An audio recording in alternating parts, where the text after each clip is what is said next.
con el estreno de la película El exorcismo de Emily Rose, la cual se basa en un caso completamente real, una joven alemana llamada Anneliese Michel, que durante los años 70 aseguró estar poseída por 6 demonios, falleció precisamente durante sus sesiones de exorcismo. Se convirtió para muchos en una especie de estandarte y prueba de que el infierno, los demonios, la posesión demoníaca y claro, el mismísimo diablo son completamente reales y un peligro que siempre está al acecho. Sin embargo, con el paso del tiempo han surgido nuevos testigos, testimonios y expertos que aseguran tener todas las pruebas de que Anneliese Michel realmente estaba enferma y que no fue el diablo ni los demonios, sino una serie de negligencias por parte de su familia y los mismos sacerdotes que estaban involucrados en el exorcismo, lo que finalmente la mató. El día de hoy analizaremos las dos posturas. Por un lado, aquellos que defienden el caso como una investigación completamente auténtica respecto al fenómeno de posesión demoníaca, y por el otro lado, los que aseguran que la muerte de Anneliese se hubiera prevenido si los involucrados hubieran escuchado a la voz de la razón y le hubieran brindado lo que realmente necesitaba: atención médica. Finalmente, buscaremos determinar cuál de estos dos bandos tiene la razón. Soy Dano Arcano y déjame que te cuente la verdad detrás del exorcismo de Emily Rose.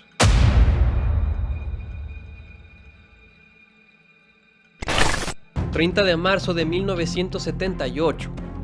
En el juzgado de primera instancia de Aschaffenburg, en Alemania, daba inicio uno de los juicios con mayor cobertura mediática en toda la historia. La razón: el 1 de julio de 1976, una joven de 23 años llamada Anneliese Michel falleció por inanición, es decir, la extrema debilidad física provocada por falta de alimentos y deshidratación, tras 67 sesiones de exorcismo que se prolongaron a lo largo de 10 meses. El fiscal Karl Stenger demandaba a los sacerdotes Arnold Renz y Ernest Alt, así como a los padres de Anneliese, Joseph y Anna, por homicidio negligente, pues según su argumento, Anneliese no falleció obra de los 6 demonios que habitaban en su cuerpo, sino por culpa de estas 4 personas que la convencieron de que esas convulsiones, ataques y visiones que estaba sufriendo no eran producto de una enfermedad tal como diagnosticaron sus psiquiatras, sino de entes salidos del mismísimo infierno que poseían su cuerpo, lo que llevó a la joven a abandonar su tratamiento médico y enfocar todas sus energías en un tratamiento espiritual. ¿Qué tuvo que suceder para que la situación escalara hasta este punto? Una joven muerta bajo circunstancias deplorables, miembros de la iglesia y hasta sus propios padres acusados por lo ocurrido. Hagamos un viaje en el tiempo para explorar los hechos. Anneliese Michel nació el 21 de septiembre de 1952 en Liefering, Alemania. Criada bajo una educación estrictamente católica romana, los padres de Anneliese le inculcaron fuertes valores cristianos que, de no saber cómo manejar o interpretar, pueden tornarse peligrosos para quien los ponga en práctica. Por ejemplo, el sufrimiento como método para purgar los pecados de los demás. Tras enterarse de que su madre tuvo un hijo fuera de su matrimonio, Anneliese comenzó a dormir en superficies frías y de piedra, alegando que así podría limpiar la gran falta de su madre y que, de paso, las manchas de todos aquellos jóvenes que estaban involucrados en las drogas. Comenzó a tener ataques epilépticos entre los 16 y los 17 años. Su cuerpo se sacudía sin razón y no podía controlarlo, dado a la naturaleza de los ataques y el diagnóstico de que sufría epilepsia. Se optó por que perdiera un año de preparatoria para internarla en la clínica psiquiátrica Würzburg. Fue la primera de muchas ocasiones en las que tuvo que ingresar en un hospital psiquiátrico. Salía después de un tiempo con los síntomas aparentemente controlados y una pila de medicamentos nuevos en su tratamiento, el cual, por cierto, parecía ser de muy poca ayuda. Los ataques no hacían más que empeorar. Ahora aseguraba ver en las paredes lo que ella llamaba muecas y rostros demoníacos, especialmente cuando trataba de hacer sus oraciones diarias, o a escuchar voces que le decían que ardería en el infierno y que incluso en ocasiones le daban órdenes. Era ya 1970 y mientras sus compañeros de escuela disfrutaban del inicio de sus vidas como universitarios, Anneliese luchaba contra una fuerte depresión, resultado de una vida truncada por su enfermedad. Con el tiempo perdió la fe en que las ciencias médicas pudieran curarla, y junto a su familia organizaron un viaje de peregrinación al santuario de San Cosme y San Damián, buscando la intervención divina en el mal de Annalise. El viaje no solo fue un fracaso, sino que Mitchell desarrolló nuevos síntomas. La aversión hacia objetos religiosos o el agua bendita, según sus palabras. El piso del santuario le quemaba los pies y que las imágenes de santos brillaban tanto que le era imposible mantener la vista. Tanto Annalise como sus padres terminaron por convencerse de que su mal no era físico, sino espiritual. Y esa intolerancia que había desarrollado hacia objetos religiosos, los rostros demoníacos, las voces que le daban órdenes, los llevaron a pensar que dentro de su cuerpo habitaban uno o varios demonios. A lo largo de 1973, solo unos cuantos meses después de que Annalise hiciera el intento de estudiar pedagogía en la Universidad de Wurzburgo, sus padres comenzaron a buscar en distintas iglesias a un sacerdote que pudiera realizarle el exorcismo. Muchos se negaron rotundamente, dejando muy en claro que un exorcismo de ninguna manera podría sustituir un tratamiento médico. Además, que la aprobación de un exorcismo era un proceso lento en el que se necesitaba presentar y recopilar evidencia, además de la aprobación de miembros de la iglesia que sobrepasaban por completo su autoridad. El obispo Joseph Stangl, quien en más de una ocasión rechazó la petición de la familia, terminó cediendo después de que el sacerdote Ernest Alt, quien presenció la aversión de la joven por los objetos religiosos durante el viaje de peregrinación, lo convenció de que esta era una señal clara que se presenta en los poseídos. Pese a que el obispo no tenía autoridad en este campo, autorizó el exorcismo y asignó a los sacerdotes Arnold Renz y el mismo Ernest Alt como los encargados de liberar a Annalise. Las sesiones iniciaron el 24 de septiembre de 1975, momento en el que el estado deplorable de la joven estaba ya bastante avanzado. Se había tornado violenta y errática con su familia, los insultaba, los maldecía, golpeaba e incluso los mordía. En ocasiones el arranque era de tal magnitud que se necesitaban de 3 personas para someterla, por lo que finalmente optaron por mantenerla parte de su día atada a la cama. Destruía crucifijos y demás imágenes religiosas por toda la casa, estrellaba su cabeza contra la pared y en ocasiones la mordía. Podía pasar horas gritando por todo el lugar. Dormía en suelo de piedra, comía insectos, araña, moscas. Llegó a beber su propia orina, rasgar sus ropas e incluso autolesionarse.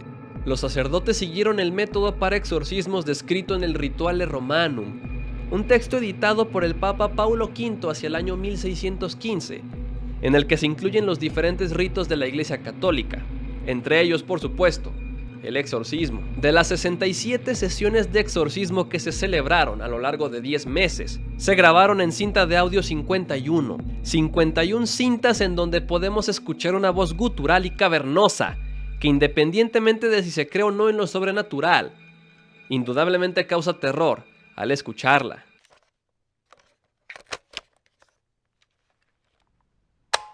Der Hass drängt dich.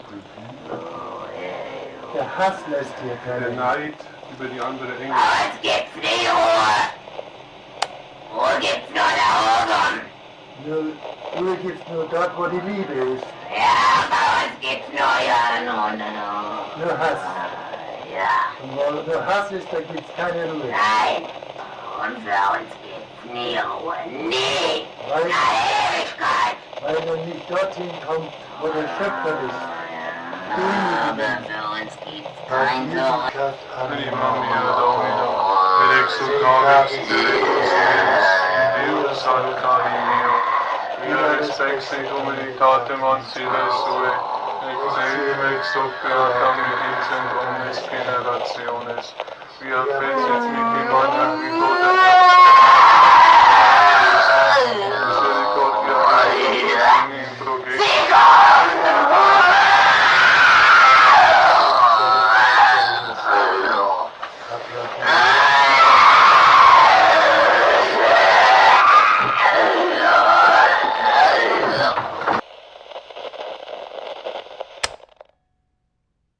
Según los que presenciaron los exorcismos, entre ellos los sacerdotes, los padres, las hermanas de Annalise y el novio de la posesa, un joven llamado Peter, se vivieron algunos otros eventos sobrenaturales más allá de las voces. A Annalise le llegaron a tornar los ojos completamente color negro, una silla al lado de ella que se movía completamente sola, y un frasco de agua bendita que quedó completamente suspendido en el aire. En algún punto del proceso, Annalise le sugirió a los sacerdotes que le retiraran los alimentos y el agua, pues según ella, si ella se debilitaba físicamente, lo que sea que habitara su cuerpo también lo haría, a lo que accedieron.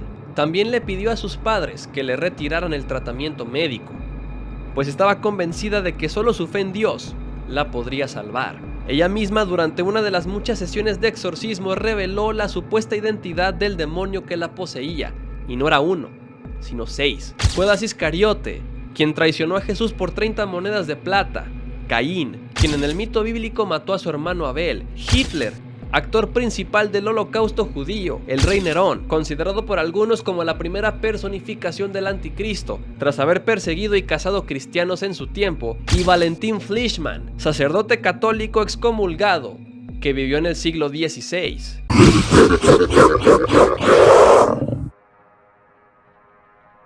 Acorde a los registros del exorcismo, la noche del 31 de octubre de 1975, los sacerdotes liberaron a Annalise de aquellos 6 demonios durante un breve momento, pero terminaron regresando a su cuerpo, y cuando se les interrogó sobre por qué no se iban, contestaron que eso querían, pero que por alguna razón estaban atrapados. La misma Annalise se encargó de explicar esto. En una de las muchas visiones que tuvo, aseguró que se le apareció la mismísima Virgen María, quien le preguntó si deseaba hacer penitencia por todos los pecadores que caerían al infierno a través de su sufrimiento. Annalise creía que el sufrimiento causado por los 6 demonios que habitaban en su interior se debía a que la Madre de Dios le había pedido expiar los pecados de los condenados. Finalmente, tras vivir un auténtico infierno, Annalise falleció el 1 de julio de 1976 por inanición, es decir, de hambre y deshidratación. No pesaba más de 30 kilos, tenía pulmonía, neumonía y las rodillas completamente destrozadas por haber pasado tanto tiempo de rodillas durante los exorcismos. El caso del fiscal Carl Stenger contra los 4 acusados era bastante sólido. Los médicos involucrados en la autopsia testificaron que si Annalise se lo hubiera alimentado solo una semana antes de su muerte, habría sobrevivido, y que todos estos supuestos síntomas de posesión demoníaca eran la combinación de 2 cosas: sus antecedentes psiquiátricos y algo llamado inducción doctrinaria. ¿Qué significa esto?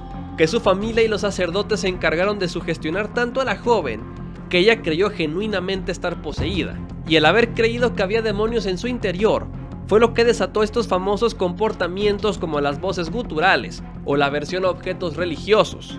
En pocas palabras, su cuerpo reaccionó con comportamientos psicóticos a los valores, ideas y miedos que se encargó de introducir su familia y estos sacerdotes a lo largo de toda su vida.